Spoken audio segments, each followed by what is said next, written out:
Coach Doc Suddy called me up. It's been about 2 years ago. Just a random, Okay. hey, how you doing? It's Coach. How you doing, Coach? He said, well, I just was calling to let you know you were ahead of your time. I said, what do you mean?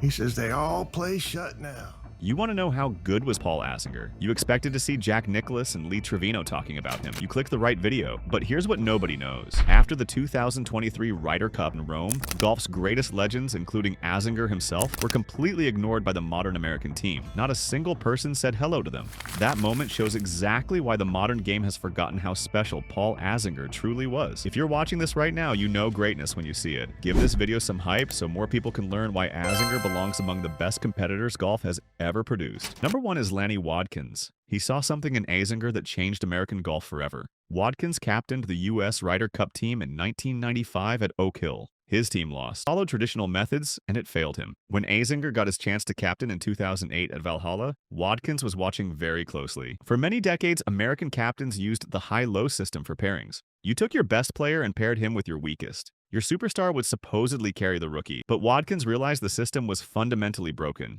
It dragged your best player down. He felt the weight of the team. The rookie played in fear. It created anxiety instead of aggression. Azinger did something completely radical and different. He watched a documentary about Navy SEAL training. He realized soldiers don't fight for country or flag. They fight for the man next to them, for their specific unit. Azinger created the pod system. Instead of one team of 12, he built 4 pods of 4 players each. Each pod only practiced together, ate together, played together. They became units. They became brothers. Azinger didn't randomly throw players into pods. He used detailed personality profiling. He matched aggressive players with aggressive players. He put steady players with steady players. In match play, you need chemistry. You don't need your best 12 players. You need your best 4 teams. That's completely different. Wadkins could have dismissed this as nonsense. Instead, he recognized genius.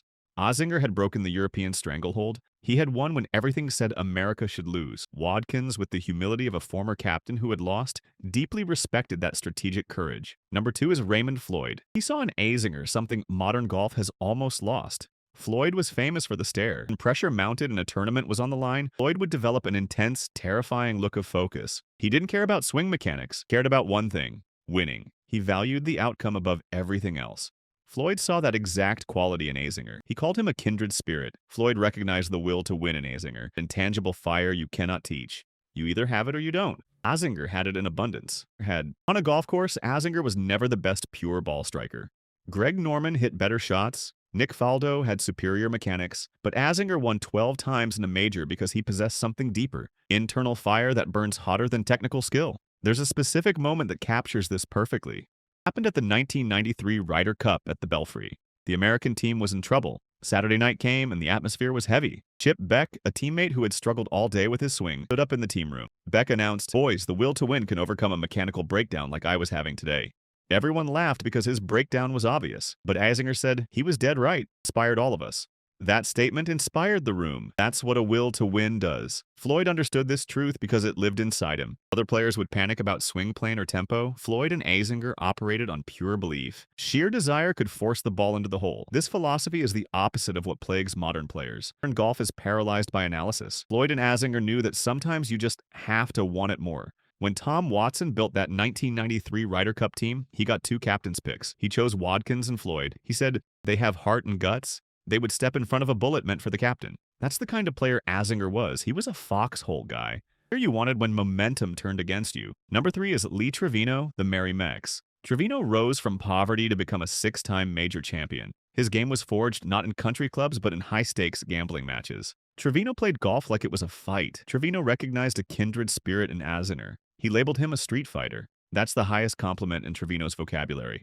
A street fighter is scrappy and dangerous. Trevino respected that Azinger didn't just play the game. He played the opponent. This distinction matters. In stroke play, you play the course, but when you're in contention, you're not playing the course anymore. You're playing the man across from you. You're testing his nerve and patience and focus. Trevino was a master of this approach. He would use banter and chatter to get under the skin of opponents like Nicklaus. Azinger employed similar tactics, and Trevino absolutely loved it.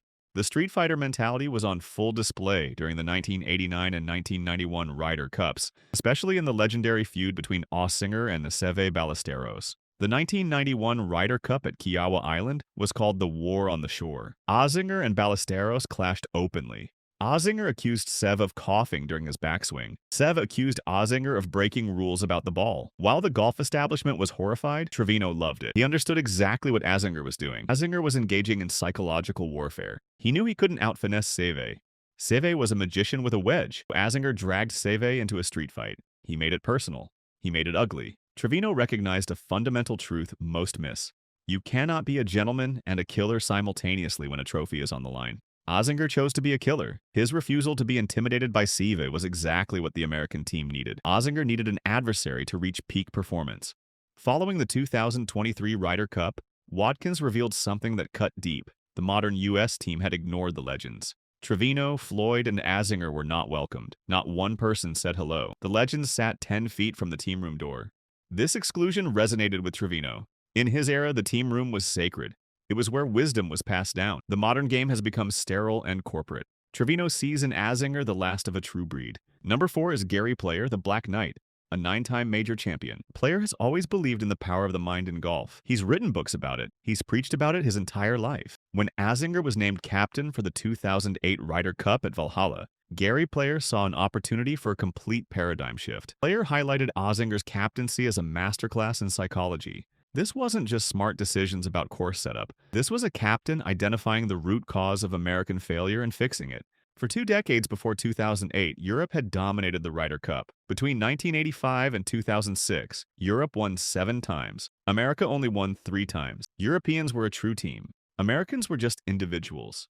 Azinger realized the problem wasn't talent. America had plenty of talent. The problem was system. He dismantled the old boys club method. He was inspired by Navy SEAL training. Soldiers don't fight for abstract concepts. They fight for the man next to them. Azinger transposed this onto professional golf. He understood that trying to bond 12 egocentric millionaires in 3 days was impossible. But bonding 4 together, that was achievable. By grouping friends and personality matches, Azinger allowed them to be themselves. He wasn't trying to change their nature. He was changing the environment to suit their nature. He created pods with Phil Mickelson, Anthony Kim, and Justin Leonard. These were fighters who loved playing with fighters. Gary Player was fascinated by this pod system. He noted that Azinger poured his heart and soul into planning. Azinger became a true organizational architect. Player highlighted a critical aspect of Azinger's leadership. Azinger reintroduced fun. He wanted families involved. He wanted the team room to be a place of positive energy. In previous years, the U.S. team room had been dread. Azinger worked with sports psychologist Dr. Ron Braund. They understood something fundamental. Fear is the enemy of performance. By reframing the event, Azinger neutralized the pressure. It became a week of competing alongside friends. Gary Player saw this as brilliant. Azinger borrowed a mantra from Lou Holtz: focus on what's important now. That phrase allowed players to shed the baggage of past losses and pain. The result was a resounding American victory. Gary Player assessed Azinger as having cracked the code. Azinger proved that psychology is the 15th club in your bag. Number 5 is Arnold Palmer, the king himself. Palmer's connection to Azinger is deeply personal and foundational. It goes back to the summer of 1979. Unlike modern professionals groomed in elite academies from childhood, Azinger entered the Palmer world as an employee, not a star pupil. Palmer viewed Azinger as a self-made success story. When a young Paul Azinger took a job as a counselor at the Arnold Palmer Golf Academy at Bay Hill in Orlando, he was making $80 a week. His compensation included room and board, but the true currency was unlimited access to the driving range and the golf course. A kid who had failed to break 40 in high school, a walk-on at Brevard Community College. Palmer observed him closely. He saw a golfer grinding on the range in oppressive Florida heat, hitting balls until his hands bled. Palmer respected this visceral, blue-collar approach to the game. It mirrored his own upbringing in Latrobe, Pennsylvania. His father taught him the value of hard work. Palmer didn't respect Azinger because he was polished. He respected him because he wasn't. He saw a player digging his game out of the dirt through sheer repetition and sweat. Central to Palmer's admiration was what Palmer called Azinger's handmade swing. In the late 1980s and early 1990s, golf was shifting toward technical perfection. Swing gurus were becoming popular. Azinger's swing was completely different. He employed a famously strong grip and a shut club face at the top. His body rotation looked labored compared to the fluid elegance of a Sam Snead. Critics would pick apart Azinger's mechanics constantly. They predicted his swing wouldn't hold up under pressure. Palmer vehemently disagreed. He respected Azinger's refusal to back down from more polished players. To Palmer, a swing built by the player himself is far more reliable under pressure. A swing rented from an instructor. When the nerves hit in a major championship, the player with the handmade swing knows exactly exactly where that ball is going. Azinger arrived at Florida State University. He was still an anomaly. He was a player with a home-brewed game competing against country club elites. Palmer saw this as a strength. He recognized that Azinger's unorthodox style made him dangerous. The bond between Palmer and Azinger deepened when both men faced cancer. Palmer was a survivor of prostate cancer. He watched Azinger's battle with lymphoma with a sense of paternal pride. Self-made narrative took on a new dimension. Azinger was not just self-made in golf, he was self-made in survival. Palmer saw Azinger's return to the tour as an affirmation of the human spirit. The king recognized a fellow warrior. Number 6 is Jack Nicklaus, the Golden Bear, universally regarded as the greatest champion in golf history, not just for his 18 major championships, but unparalleled mental fortitude. Nicklaus defined what it means to be great in the big moment. It's the ability to divorce the emotional weight of pressure from the mechanical execution of a shot. When Nicklaus evaluates a player, he looks for one thing: the capacity to function in the big moment. Nicklaus has often noted that Azinger was one of the few players who truly understood how to handle pressure. Nicklaus saw countless talented ball strikers crumble when Sunday arrived. Azinger seemed to sharpen. The proof traces directly to the 1993 season, arguably one of the finest individual campaigns by an American golfer in the modern era. That year, Azinger won 3 times on the PGA Tour, but it was his victory at the Memorial Tournament that served as a primary inflection point. This was Nicklaus's own event at Muirfield Village. Winning at Jack's Place is a tacit nod of approval. Muirfield Village demands intellect and precision. Then came the PGA Championship. This was a major championship. Azinger was facing Greg Norman, the world #1. Norman was a superior ball striker with better mechanics, but this was the big moment. Azinger won that playoff. He outlasted Norman. He refused to yield. That confirmed everything Nicklaus already believed about Azinger's mental toughness. Nicklaus often distinguishes between playing golf and winning golf. He noted that he sometimes won despite himself. Azinger, a student of the game who idolized Nicklaus, once asked him about a specific victory. Nicklaus admitted that success sometimes comes from a singular focus. That resonated with Azinger. But Azinger's own mental toughness was different. It was based on hyper-awareness. Azinger knew exactly what was at stake. He engaged with the pressure rather than ignoring it.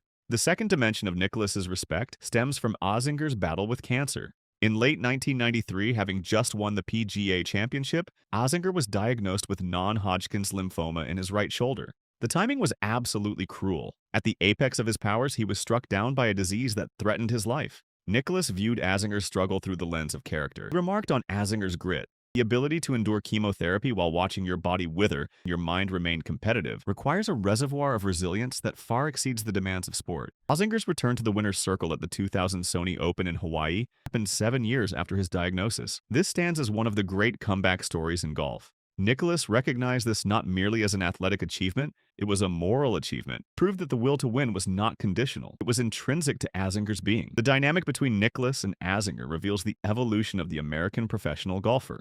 Azinger grew up in the shadow of the Nicklaus era. Yet Azinger did not try to emulate Nicklaus's physical game. Instead, Azinger emulated Nicklaus's mind. Nicklaus respected Azinger because Azinger was a thinker. In an era where players relied more on swing coaches, Azinger remained a player who played the opponent. This resonated with Nicklaus. When you layer all of these perspectives together, Paul Azinger emerges as a bridge between 2 eras of golf. He was the last of the warriors from the old guard, but he was also the visionary who showed the modern game how to lead. He was a grinder who beat cancer and won at Muirfield Village. He was a street fighter who played the opponent. He was a self-made player with a swing that nobody thought would work. He was a competitor who valued will to win above technical perfection. And then he became a captain who used Navy SEAL psychology and personality profiling to break European dominance. Whether he was staring down Seve Ballesteros, battling lymphoma, or outsmarting the entire European Ryder Cup machine, Azinger never blinked. He never wavered, he never quit. And for that, the legends of the game dipped their caps to him. If you want to understand what makes a champion, watch Paul Azinger. Study his mind, like this video, subscribe to the channel, drop a thoughtful comment, and tell me which legend's perspective on Azinger resonates most with you. Thank you for watching.